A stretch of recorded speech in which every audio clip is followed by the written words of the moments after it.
All right, so welcome to Conjure the Cocktail, a show about witchcraft and craft cocktails. I'm Prairie Rose. I am a booze writer and trained sommelier and beverage educator, and I'm a little bit witchy. I'm Angela Lovell. I'm a psychic medium witch, and I'm a little bit boozy.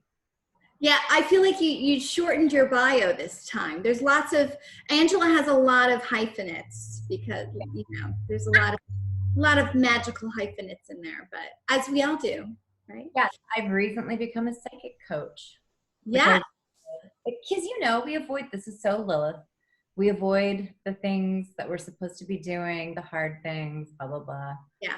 But then once we do it, amazing things happen. Level up so much. Yeah. So as Angela just alluded, our theme this week is Lilith. Just Lilith. She's top billing. That's all you need to know, right? So I'm so excited about this episode because I didn't really know much about Lilith before Angela brought this up, and she's had experiences and she knows far more about this stuff than I do. But I took it upon myself to do some research and learned all about Lilith. And so we have this, the ancient texts, like Jewish texts that go back, from many BCs, 500 BC. Many BC. Right, so many BCs. So Lilith was made at the same time as Adam, as in Adam and Eve.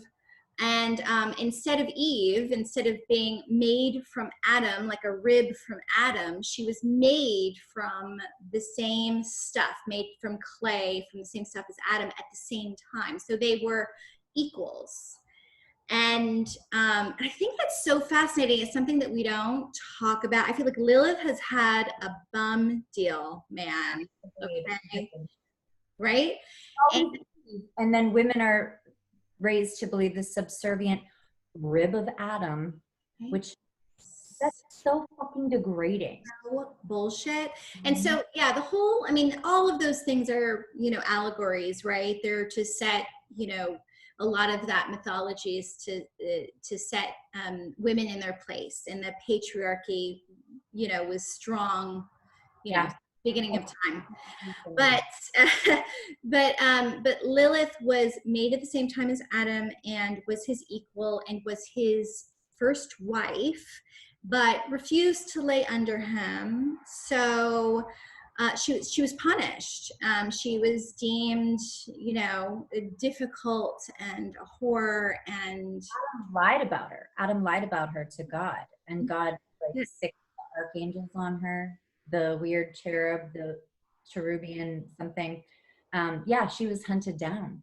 And what I love, do you know the story about Lilith and the sex temple? Yes, that's a fascinating story. Yeah. So, right, he gathered all these men from war, right, and men from the streets, brought them back to this temple and had this sex ritual with them, right? Nope. Is this different? Yeah, this is different. Lilith would not have sex unless it was for pleasure. So she would not. Okay. She's kind of the patron saint of sex workers. But Lilith was more like a barker there was a temple, and the men, she would go out, and she was gorgeous, obviously, and just confident and fuck you, everyone. And she would go out and get clients, like just go out and say, hey, you want to have sex with a gorgeous woman in this temple, and bring them back. And one day the person who she worked for, or her supervisor, said, today you're going to fuck them. You're not going out and you're going to have sex with them. And she's like, I don't have sex with anyone unless it's for pleasure. And yet she still worked in this field. She was still very pro sex. Yeah. She refused, quit. She was hunted by the archangels, by the cherubian whatnot. I can't remember what they're called, because Adam lied about her and said, and so Like, you know what? I'm just going to take your rib and make you a precious, subservient Stepford wife. That's basically you as a woman. Yeah. Yeah, I so much of that comes up as like she was independent. She wanted to be independent and not have sex because her husband wanted to have sex. And so she was a horrible person and she was tainted because of that, right? So it's so like it's so prescient too with what women have been passed down. This kind of stuff have been passed down, and also looking at sex as a dirty thing because Yeah. she was very sex positive, and so she was kind of the goddess of that. But she's also like, I love that she's the evolution of her has been that she is the goddess of all witches, right? All witches are descended from Lilith, and that Yeah. yeah. Yeah. Hecate is technically the goddess of witches, but I had a really great experience with them collectively where they came in together, and Hecate demanded my devotion. And she said, you have to work with Lilith, but first devote yourself to me. And I've never been more flattered. Like, Hecate and I got married, but Lilith and I are having a fling, you know? Your side piece. Yeah. Yeah. And I've been working with Lilith for 2 moon cycles now. We're almost at the end. And I know it'll be different from everybody, but what it's been showing me and doing with me, every night I dream about an ex. And we are rehashing everything. And I see them for what they were. 100% of them are pathetic. Wow. She's only going to show them in that light, honestly, because she's not a man hater. She's just a woman. Move on. What? She wants you to move on. And the thing is, I'm not really like hung up on anybody, but Huh? the damage. You know, we all carry anybody we loved. We're still carrying it. They're going to pop up when we fall in love again. And she is putting me through the ringer with them.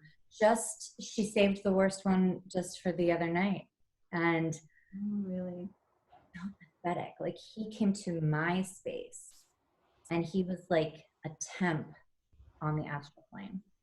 And I was a CEO on the astral plane. It was seriously set up like that.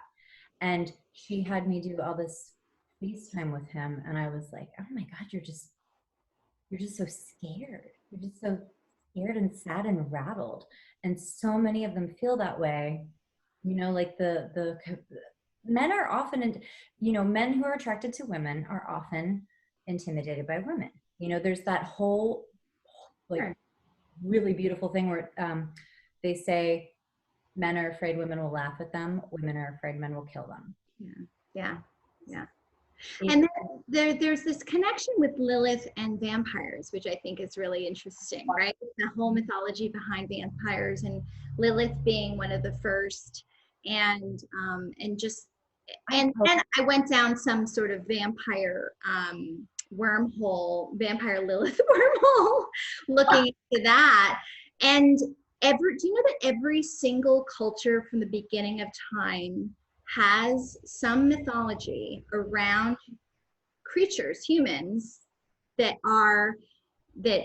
feed off of blood and humans. And there was a huge, I think, fear campaign around Lilith, that she fed off the blood of babies. Yep. Very QAnon, Yeah. and she fed off the blood of babies and also the mothers. And that during childbirth, they would have these amulets that would ward Lilith off from being around the birth, because they were so afraid that she was going to come and eat their baby. Yeah. And so that is it's total propaganda. This is like QAnon before QAnon, when people were like believing this kind of garbage.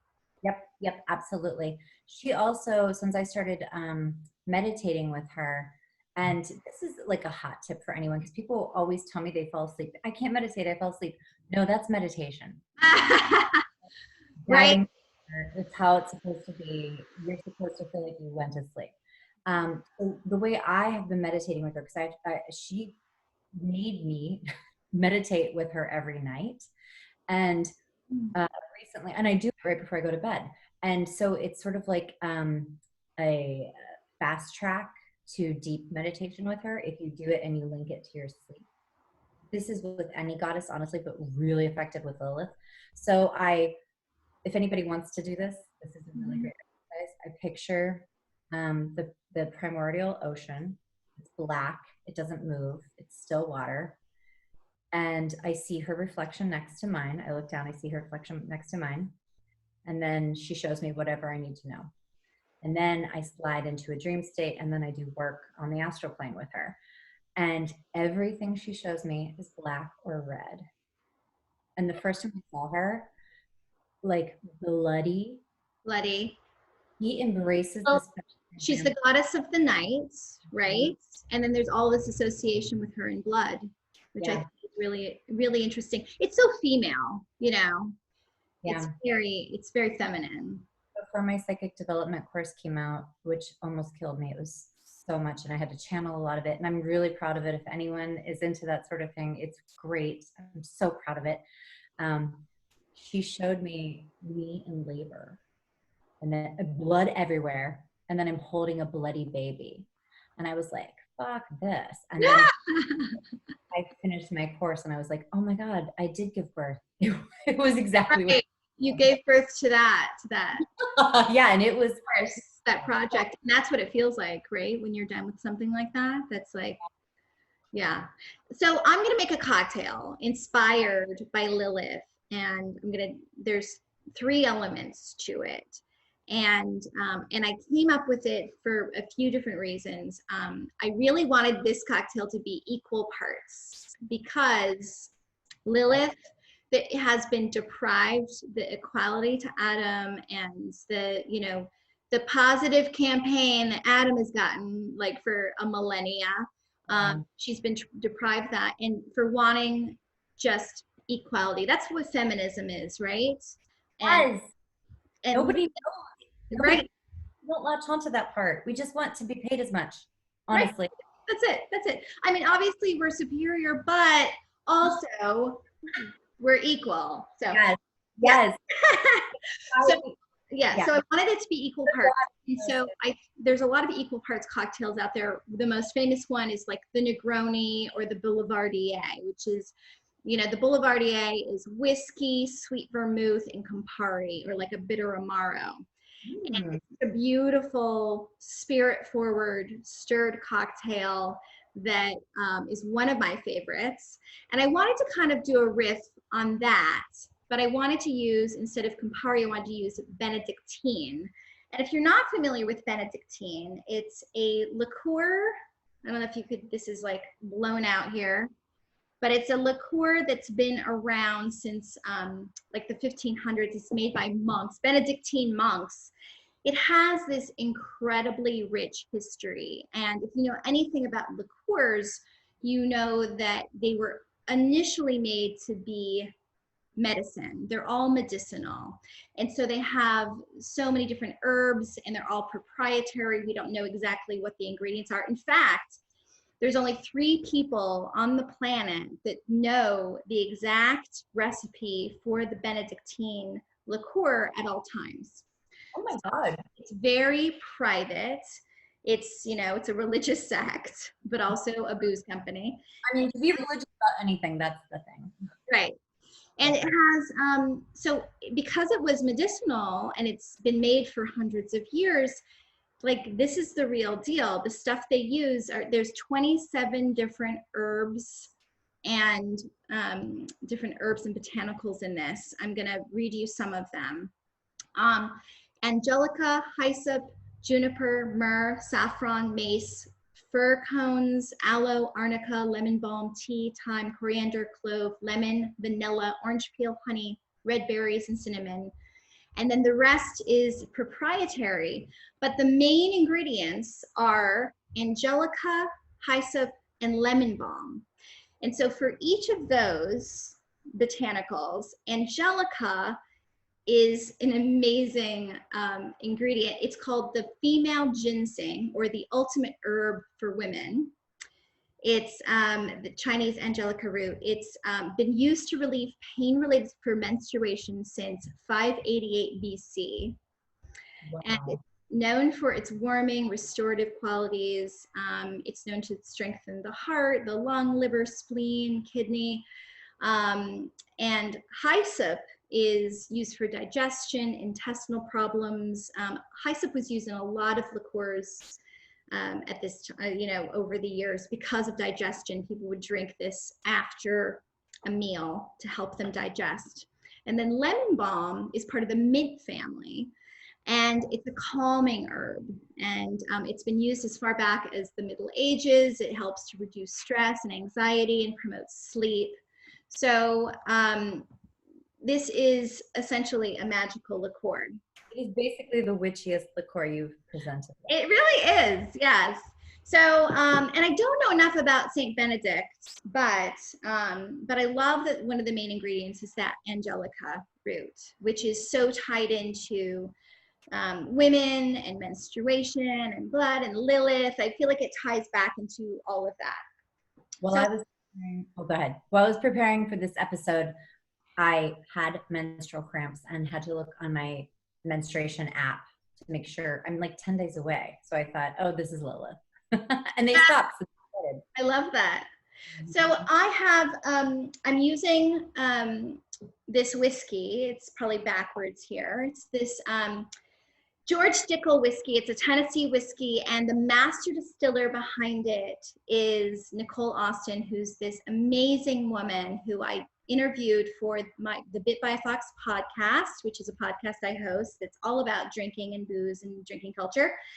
And she's incredible. She's like this whiskey savant, but I love that she's at the helm of this old boy Tennessee whiskey that's been around for hundreds of years. Like, it really has. This has been around since the 1800s. So George Dickel whiskey, we're doing equal parts. So I'm just measuring out 1 jigger of that. And then we're gonna do sweet vermouth like we would in like a Negroni or a Boulevardier. So equal parts of that sweet vermouth. This is Carpana Antica, which is a beautiful old, I've used it before, I think, on Conjure the Cocktail. So somebody who watches, a subscriber actually messaged me, and they're like, they found it in the store and they're like, is this it? And I said, yes. Oh, that makes me so happy. All right, so this is the Bénédictine, which, again, I feel like the label's being blown out. We're going to include all the recipes and everything in the show notes and everything later, so you can get that. So again, equal parts of this. And so I'm pouring this into, this is a stirred cocktail, I'm pouring this into a mixing glass, and I'm just going to mix it with ice and cool it down.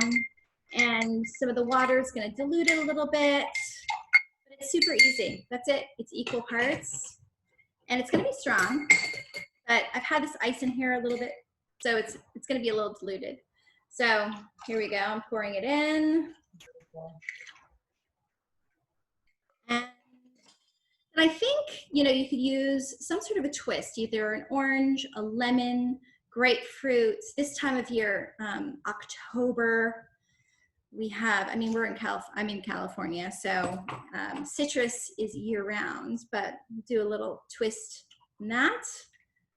Drop that in. Cheers. Cheers, witches. Cheers, witches. That looks so good. Is it amazing? That's really good. Yeah, that's really good. You gave birth to a delicious cocktail. I did. I gave birth to it. So so I have been batting around names for it. And I think it should just be called the Lilith. I think or we could call it the Dark Mother. The what? The Dark Mother. She likes that too. Dark Mother. Or the Goddess of Night. I do like the fact that she is the Goddess of Night. Like, I feel like that. I like that. You like that? Mm-hmm. I hope she doesn't stop working with me, because I really like what we're doing lately. Also because What do you do? So what else? What's going on with Lilith? Talk to me about it always feels like a job interview where I'm just trying to get through it and they're trying to convince me to hire them. it. That's so funny. Well, you're in a really vulnerable position, right? Yes. And anybody who needs to move the fuck on and be with the last partner of their lifetime should absolutely work with Lilith, because I'm over everybody. I am too. Can I work with Lilith? Absolutely should. She would love to work with you. And she's just like she's angry. She's, Hecate so Angry in all the best ways, though, right? was Angry in the way that you get as an aging woman. yes. In this fucking world, Lilith is not having it. She is fed up and they're all coming through. So now is a really good time to work with Lilith. I also wanted to touch on astrology and where one's Black Moon Lilith is placed. So Black Moon Lilith is not a star or an asteroid.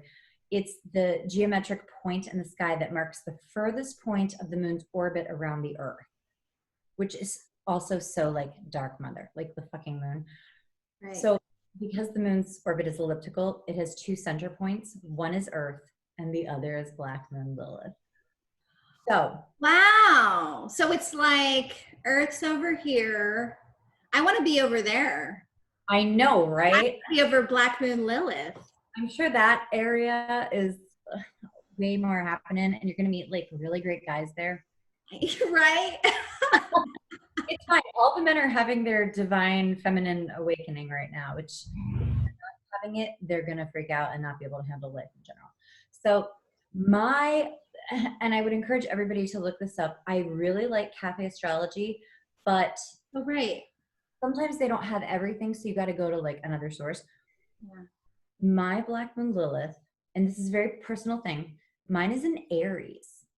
And your Lilith placement is usually like where you have shame about sex.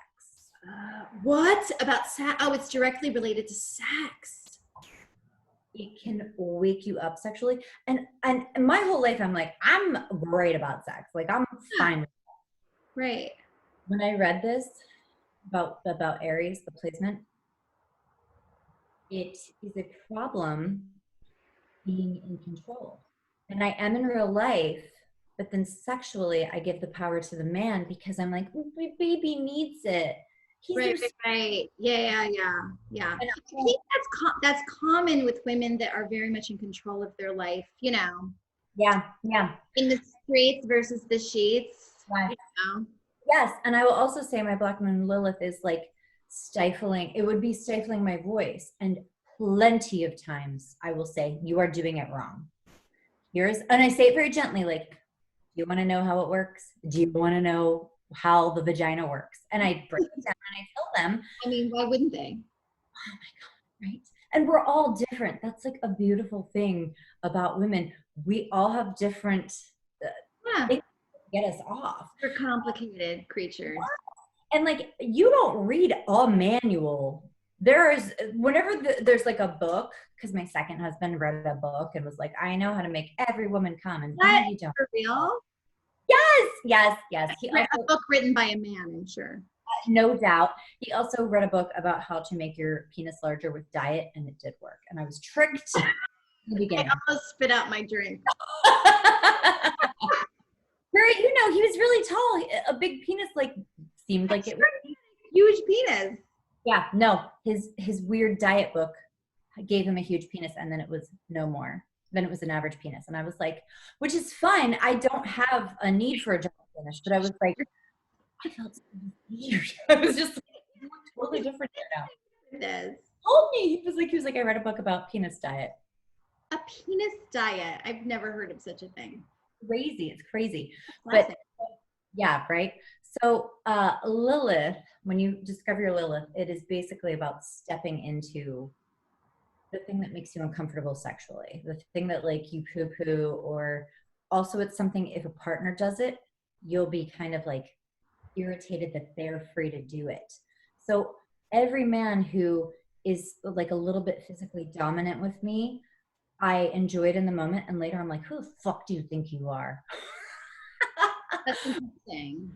Yeah. And knows anything about Aries, like that makes sense. Also, being selfish sexually, I do think I can do these things and I've tapped into them. But Yeah. overall, I think I am way too accommodating with my partners. And, you know, it might not resonate with you if you look up your Black Moon Lilith, might not I have feel. to look at my Black Moon Lilith now. No, I was gonna do yours, but I was like, oh, these are so intimate. I shouldn't do Prairie's on the Oh my podcast. God, you should have done me. I'll do it. I'll do it when we wrap. All right, all right, all right. Because now I'm so curious. I'm like, what's my deal? Because again, like I feel like I'm pretty okay. You Yeah. know, I'm pretty like I don't have a lot of hangups, is what I'm saying. Like I'm pretty. You know, my sexual life has been, you know, pretty easygoing for the most part. Yeah. It's not pained, and it hasn't been It kind of unlocks with horrible things, you know. yeah. It kind of unlocks like your most, like once you can embrace it, you'll have the best sex of your life, which is so lovely, honestly. Okay. But I mean, I want that. yeah, Let's investigate that. right? I know, I know. I am definitely stepping into mine. I'm just done not doing it. And I don't know, I have stepped into it and I have felt powerful, but then I feel like I'm emasculating a man. And I mean, Not the right man. yeah. Not the right man. Because the right man is going to be, I mean, I think that's why I've always dated like alphas, because I'm a pretty strong personality, as are you. And we need people that are going to, you know, and that's why I think we like to be put in our place. I mean, in the right situation, because, you know, we are strong. And so when someone can rise to the occasion and you know, and exhibit some sort of Yeah. dominant, I mean, there is something about that. I'm not into S&M and any of that bullshit. Like, I don't look down on anybody who's that at all. No, the BDSM community or whatever. Like, I feel like, you know, that whatever your kink is, like, I fully embrace it. It's not mine. Your kink. It has to have air and light. You should be your kink. You should Absolutely. Like, I fully want it. Everybody should do their own thing. But it's just not personally mine, and everybody's got their own personal thing. But having a little dominance, I understand that, and that's why I'm curious. I'm like, well, what is my dark moon sign? I also say it's funny because I always look when I look at a potential partner. It's like, okay, yeah, fine, sun, moon, great. I know how you will act. I know how you will feel, how you will process these things. But mostly, I'm also realizing my Lilith and Aries is probably why Aries men are my most favorite. Oh, really? So I don't think I've ever really dated an Aries. Just sex. I don't personally think they're great for relationships for me. Yeah. But it's phenomenal and they're fucking crazy. And they're very dominant, which I like. Yeah. I need to be, and they're open to being dominated too, but they're gonna win in the end. But I will say, anybody who meets someone and you want to like pursue a relationship, look up their Lilith. Okay. And then how do you find that? How do you find your Lilith? So why birth times and birthdays are so important. I will go down a wormhole looking through a man's Instagram for his birthday post. His birthday. You got to find their birthday. Birth time and place are very important, but for Lilith, it doesn't move that quickly, so it's not that big a deal. Birthday, you can look on Cafe Astrology. They have a little Lilith calculator. It will be astro.com has been my jam for 20 years. For 2 decades, I have 100 people logged in there at all times. And when I give readings and I have to look up somebody's chart, I just delete somebody I've looked up recently, but I have to delete people because they only allow you 100 people at a time unless you pay, which I should probably just start doing. But I keep everybody for over 20 years, I guess, some of these people, because I will meet someone and I'll be like, you remind me of this person. And then I go look at their charts. And this is how I've learned astrology. This is exactly how I've learned astrology is astro.com, logging everybody. It is crazy. You will see so much. Even the people. It's like a social experiment, though. I mean, it's clear, it's astrology, obviously, but it's also like 20 years of this social experiment where you're comparing, contrasting, and learning. You know, it's so interesting to me. It really is. By the way, this drink has gotten so good. I think I came up with a really good drink, guys. What was it? The Benedict. What is it? It's Bénédictine. It's whiskey. It's like an overproof whiskey and sweet vermouth. It's equal parts.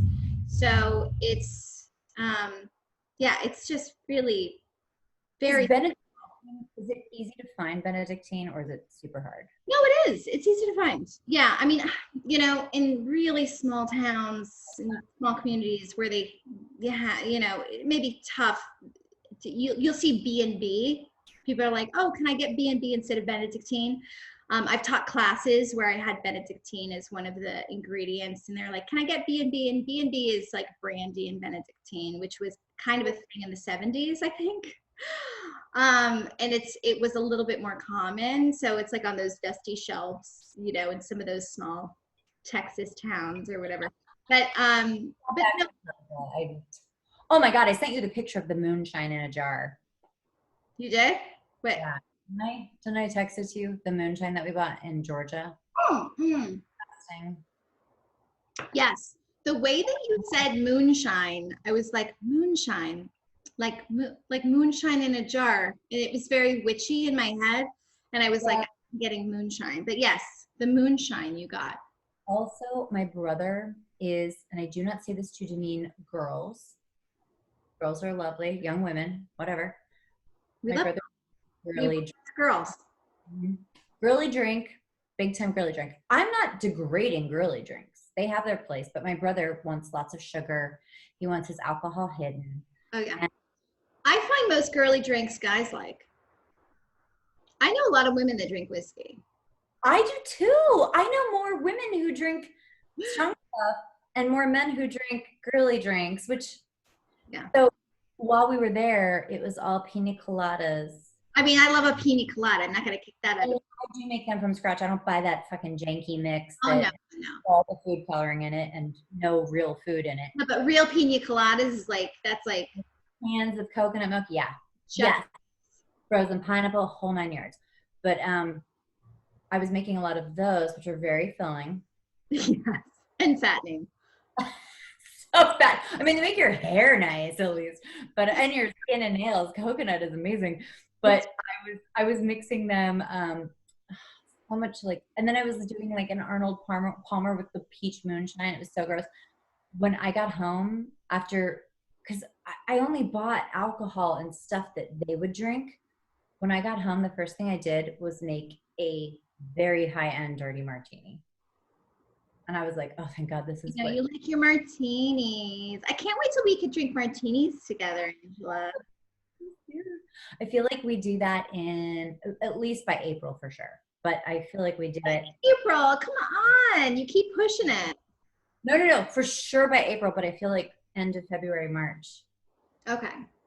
Yeah. Even if I think I might just rent my friend's room in her apartment, whom I adore and would love to live with, leave all the cats with my mom and just fly to LA very carefully and just stay there for a couple months. And we shoot all of our stuff and we do all of our things.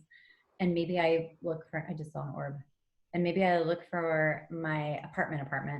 But I think I'm going to be able to buy an apartment in LA next year. I'm excited. Although I want you to move in. So I'm moving into a rectory that used to house priests 100 years ago in Silver Lake here in Los Angeles. And it is such an amazing building, and I want Angela to move into. Yeah, I want to move in there. I also was like, maybe I should buy a small trailer and just store it when I get to LA so that I can transport all the pets back and forth. Because I don't. So many pets. So many pets. So many pets, and I've already started seeing the small dog and the big dog I adopt in the very near future. Oh, and dogs are allowed in my building. Are cats allowed too? Yes. I thought I saw that in the ad you sent me, which is when cats and dogs. Yeah, but I'm thinking about a dog. That's why I said dogs. Yeah. Oh, that's right. I'm thinking about a dog. You should ask Kakate to send you your dog. Okay. I just saw an orb again, so I'm guessing this is very real. Send me. Tonight that I saw, I have to send you this photo. I got the most amazing photo of an orb. My mom got it.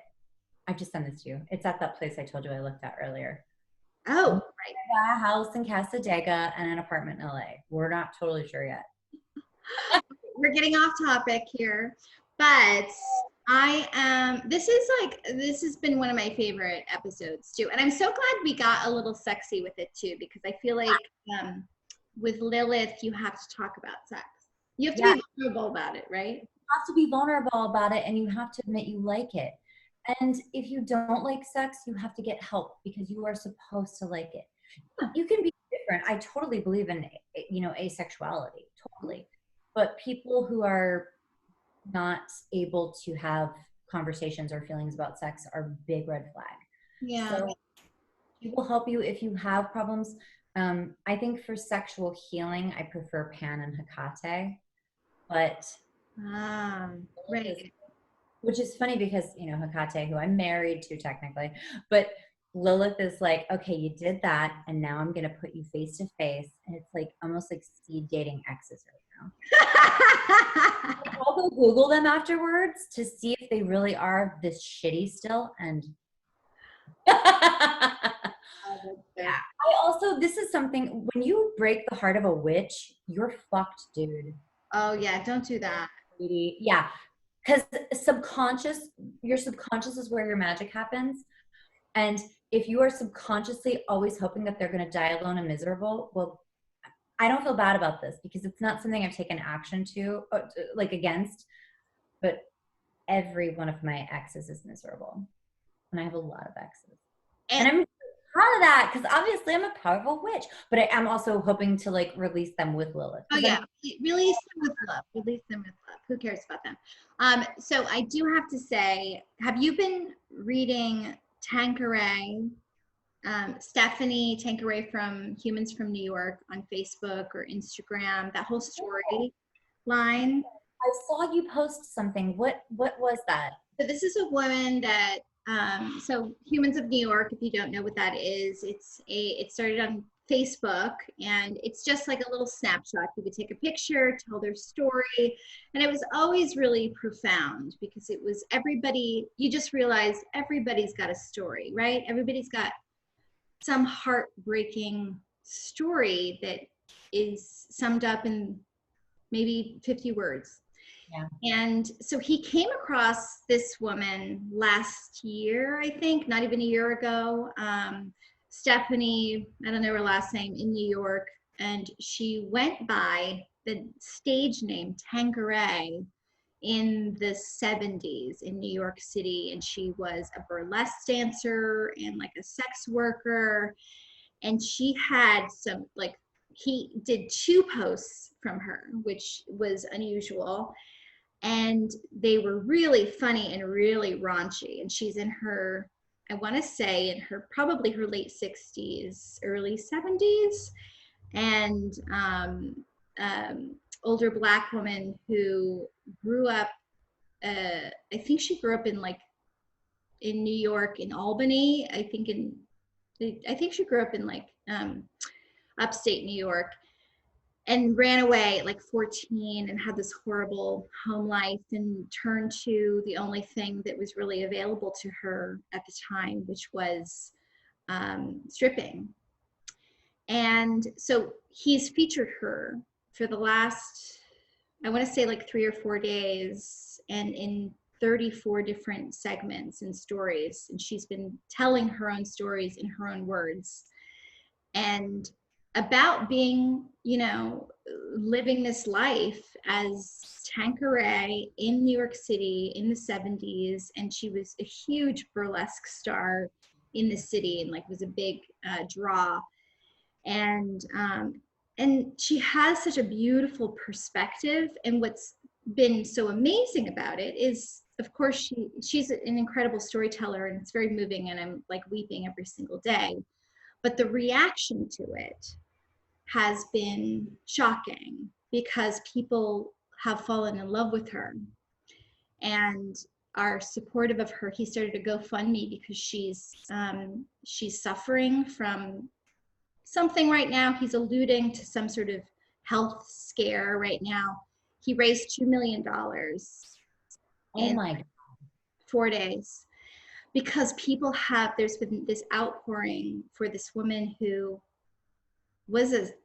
she was a stripper in seedy 70s New York, dated like mobsters, and like her stories are insane, and the outpouring for her and the empathy it's one of the it has been so moving to see all of these people come together and support her in this way.